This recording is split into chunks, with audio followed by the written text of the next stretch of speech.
السلام علیکم ورحمۃ اللہ وبرکاتہ۔ برادران اسلام، آج موضوع کا ذکر کرتا ہوں کہ لوگوں کا دل کمزور ہے، جن کی دھڑکنیں بڑھ جاتی ہیں، گھبراہٹ ہوتی ہے، عقل دلی رہتی ہے، جن لوگوں کو بے چینی ہوتی ہے، رات کو نیند نہیں آتی ہے، جن کو پریشان رہتے ہیں، دنوں رات کا چین سکون اڑ چکا ہے، گھبراہٹ بہت زیادہ ہوتی ہے، ان لوگوں کے لیے میں ایک بہترین عمل بتا رہا ہوں، آپ اس کو کر لیجیے گا۔ عمل کیا ہے؟ ایک تعویذ بنانا ہے آپ کو بس، اور وہ تعویذ کس چیز کا بنانا ہے وہ سن لیجیے گا۔ آپ کو یہ آیت کریمہ جو میں بتا رہا ہوں، ہمارا ایک آیت بتا رہا ہوں، آپ اس کو بسم اللہ سے لکھ کر کے اس کا تعویذ بنا کر گلے میں پہن لیجیے، اور اس کا ڈورا اتنا لمبا رہے کہ آپ کے دل کے قریب رہے۔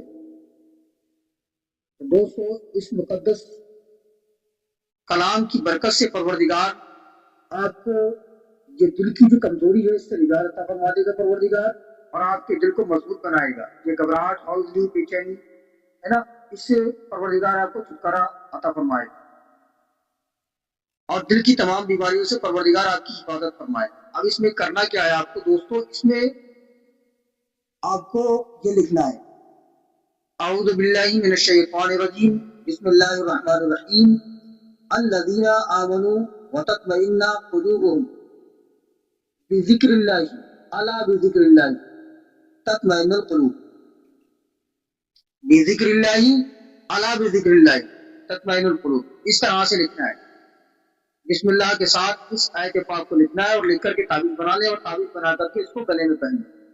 اس کا ڈورا اتنا بڑا رہے کہ آپ کے دل کے قریب رہے۔ پروردگار چند دنوں میں آپ کو اس کی برکت سے شفا عطا فرمائے گا، اور دل کی تمام پریشانیوں سے محفوظ رکھے گا پروردگار۔ تو دوستو، اگر یہ ویڈیو اچھا لگا ہے تو لائک کمنٹ کریں، شیئر کریں، بنے رہے ہمارے ساتھ، جلد حاضر ہوں گے اچھی سی تعلیمات اور معلومات کے ساتھ۔ تب تک کے لیے اجازت چاہتے ہیں، شکریہ، السلام علیکم ورحمۃ اللہ وبرکاتہ۔